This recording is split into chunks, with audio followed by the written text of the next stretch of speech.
Baby number 2 একটি আসন্ন Hindi romantic comedy চলচ্চিত্র। বলিউডের ভাইজান খ্যাত নায়ক সালমান খান ও অল টাইম গ্ল্যামারাস লাস্যময়ী অভিনেত্রী মাধুরী দীক্ষিতের অভিনয়ে এটি এক রোমান্টিক কমেডি, যেখানে প্রেম, দ্বন্দ্ব এবং হাস্যকর পরিস্থিতির মিশ্রণ দেখা যাবে।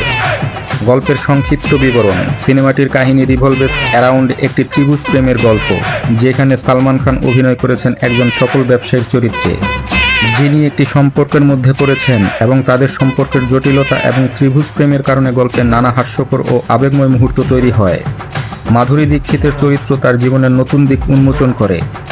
অভিনয়: সালমান খান ও মাধুরী দীক্ষিত আবারও তাদের ম্যাজিক্যাল কেমিস্ট্রি দেখাবেন, যা দর্শকদের জন্য এক নতুন অভিজ্ঞতা হতে চলেছে। তাদের পারফরমেন্স দেখার জন্য দর্শকরা অপেক্ষা করছে। পরিচালনা ও স্ক্রিপ্ট: রাম গোপাল ভার্মার পরিচালনায় বেবি নাম্বার 2 সিনেমা একটি ভিন্ন ধরনের রোমান্টিক কমেডি হতে চলেছে। পরিচালকের সিগনেচার স্টাইল এবং কমেডি টাচ এই সিনেমাটিকে আলাদা করে তুলেছে। টেকনিক্যাল এবং ভিজুয়ালস: সিনেমার ভিজুয়ালস এবং শুটিং এতটাই স্মার্টলি করা হয়েছে যে প্রতিটি দৃশ্যই দর্শকদের মুগ্ধ করবে। সিনেমার লোকেশন, কস্টিউমস এবং সাউন্ডট্র্যাক খুবই আকর্ষণীয়। সিনেমাটি 2025 সালে মুক্তি দেওয়ার পরিকল্পনা রয়েছে। সিনেমার ট্রেলার সম্প্রতি মুক্তি পেয়েছে, যা দর্শকদের মধ্যে ব্যাপক আগ্রহ সৃষ্টি করেছে। সামগ্রিক মূল্যায়ন: এটি হবে এক দারুণ রোমান্টিক কমেডি, যা দর্শকদের মনোযোগ আকর্ষণ করতে সক্ষম হবে বলে আশা করা যাচ্ছে।